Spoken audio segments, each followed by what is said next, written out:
Hey folks, welcome back. Thanks again for joining us. So listen, I was thinking about this Carl Sagan thing about extraordinary claims requiring extraordinary evidence. And, you know, I was thinking that's very subjective. And I was also thinking what's extraordinary for some is not necessarily extraordinary for others. And I'm sort of in that category of the others.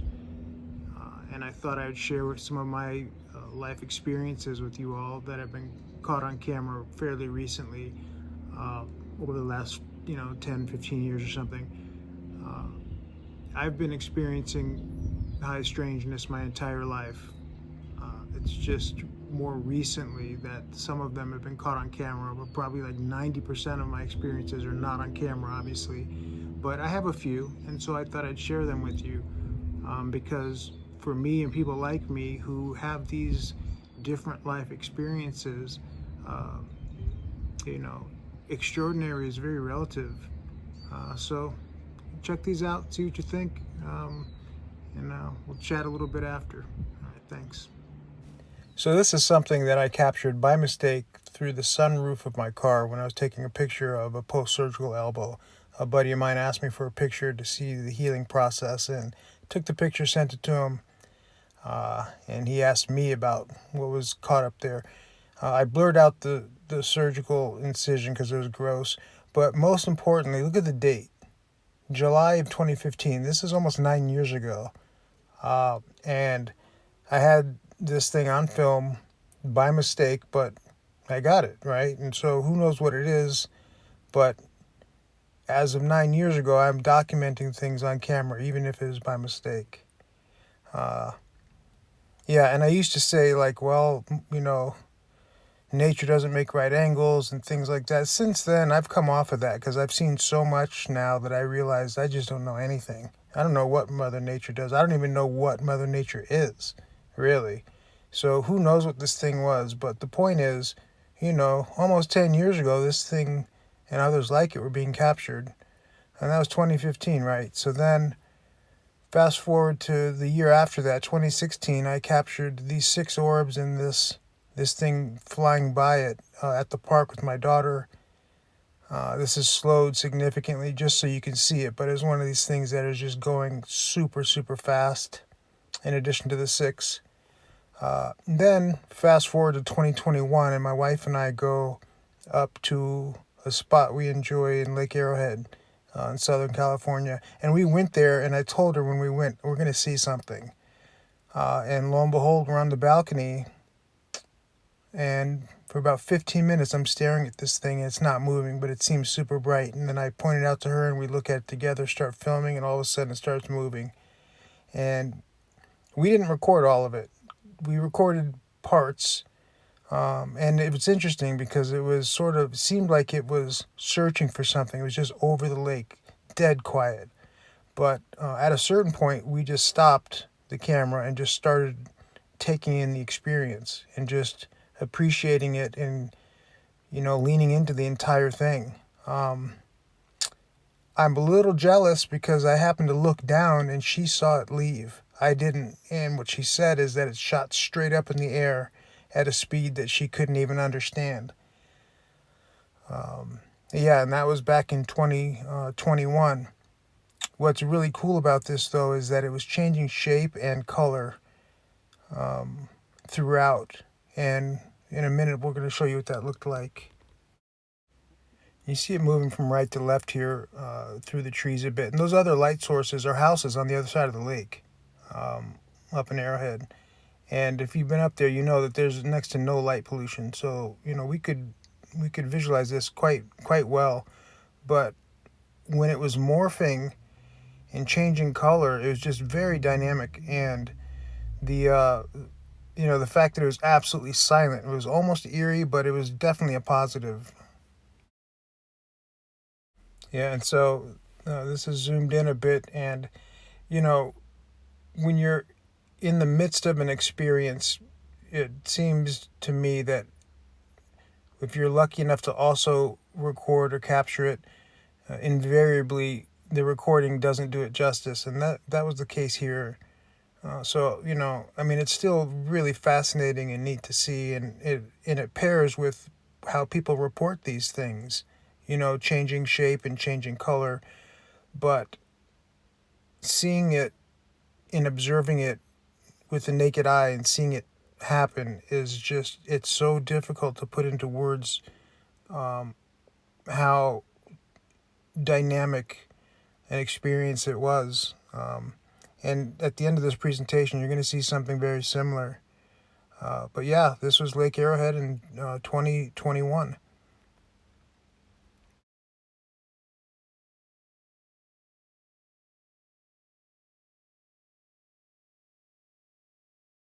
And fast forward to 2022, toward the beginning of the year, and so we had a big cat, like either a big bobcat or a mountain lion, something, a huge feline that was deciding to make part of our property as litter box. And so I hardwired and installed cameras, including some night vision cameras. And yeah, one night I just had this sense something was telling me to turn on the cameras through the app on the phone and look. There's no other way to say it other than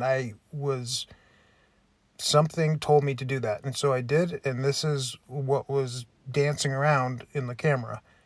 And you see it's 11:05, and it was basically like every half hour I got this sense, this urge, and it hadn't happened since then. It hadn't happened up until then or since then, but this night that kept happening. And so eventually I started texting with my sister and sent her some screen recordings of this. And it's fairly static. I mean, it wasn't bouncing around, at least not in the beginning. And if you'll note the time, so it says a little after 11 p.m. and then roughly a half hour later, it's back toward that black triangle, but it's there. It's further away, but you see it. It's moving around a bit. And once again, I was going on about my evening, and then all of a sudden I had this urge. Something was telling me to check it again, and same thing. About a half an hour later, coming up on midnight, something says, open up this app and look through this camera. It was like this thing was beckoning me. It was a very, very different feeling, and not one that I get often. But, it kept happening, and I was, again, texting, communicating with my sister. And eventually she's like, look, you lean into all of this stuff. Don't, treat this any differently. So we agreed, and I said, okay, all right. So I went out there, and I can't see anything.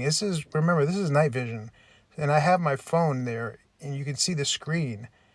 And I'm trying to find this thing on the app with my phone because it's otherwise just dark out there. It's like foothill dark.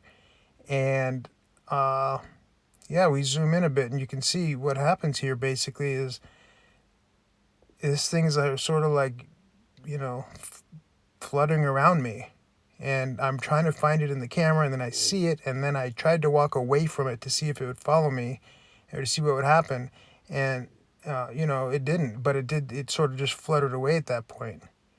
And, I mean, you can see this thing kind of does a once over on me, whatever this thing is. And again, it's not moving around too much. It's fairly static.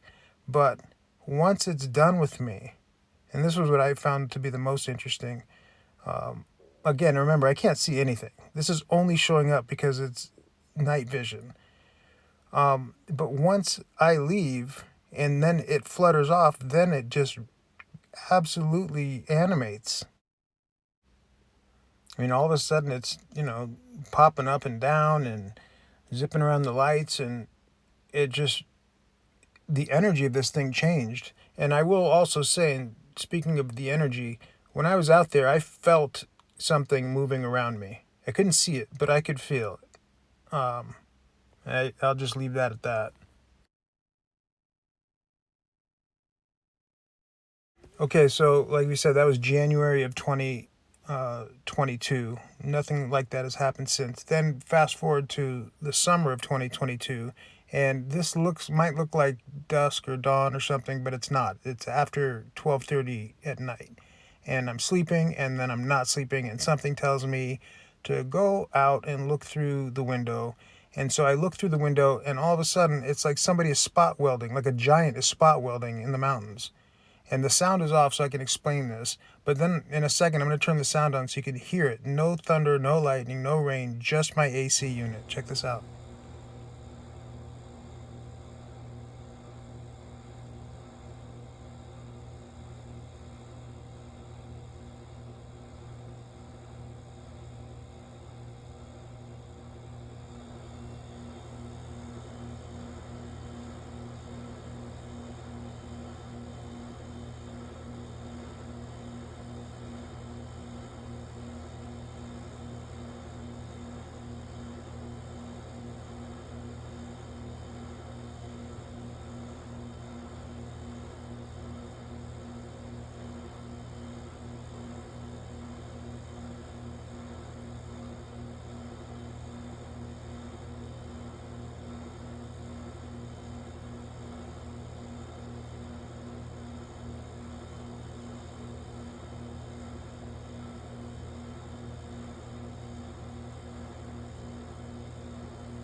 So here's one sequence that's slowed. And look at the pompron below the 1 o'clock. Right there. There's a little white speck, right?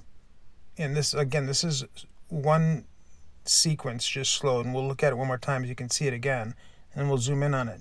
But in one frame, one single frame, you see something up there. I don't know what it is, but it's there.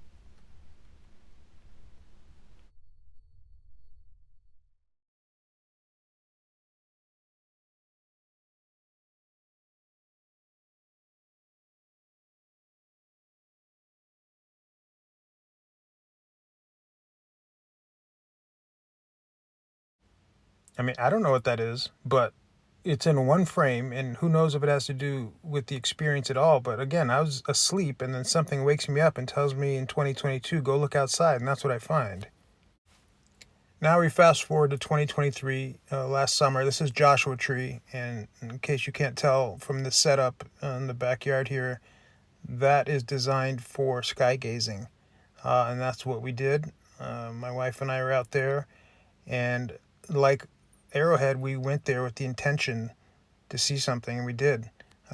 Here's one of the captures. It's a still frame. The thing in the middle is a star, and the cylindrical things on either side sort of crossed each other. Here it is in slow-mo, and then not in slow-mo.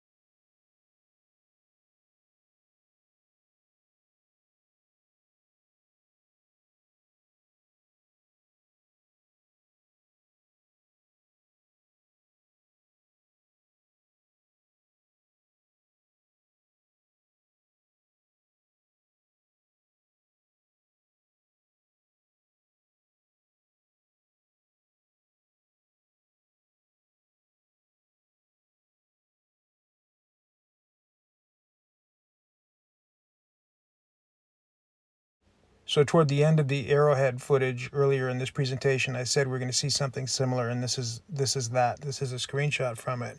But we watched an orb or a UFO, whatever you want to call it, but it was changing shape, changing color, and this one literally stopped for an airplane and then continued on after the airplane passed.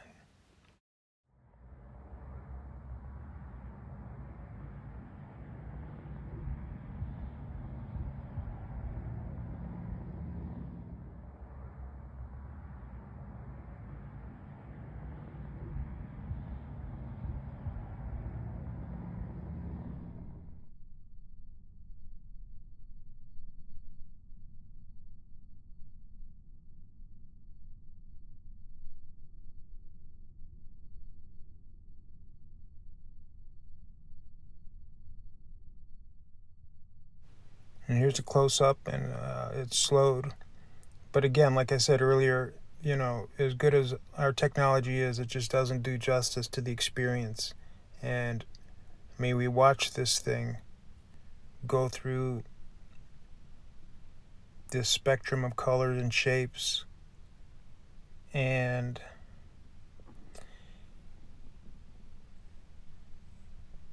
it was awe-inspiring because we felt small. Let me speak for myself. I felt small in its presence. I felt ignorant. I felt unevolved. And I felt like I was being allowed to take a peek at something greater than me.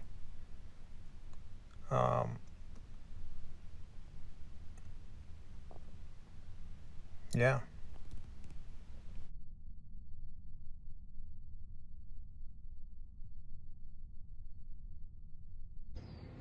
Oh, there you go. So, like I said, that's just a handful of recent life experiences. Mine started when I used to go to camp on Catalina Island in elementary school, and I was seeing things fly around up in the sky and going in and out of the water. But, as an 8, 9-year-old, you see it and you don't question it. That's just your reality. And that's probably the earliest memories I have of what we would call high strangeness now. But again, my point in sharing this is to show you that if, for me and people like me who regularly have these experiences in life that are just different,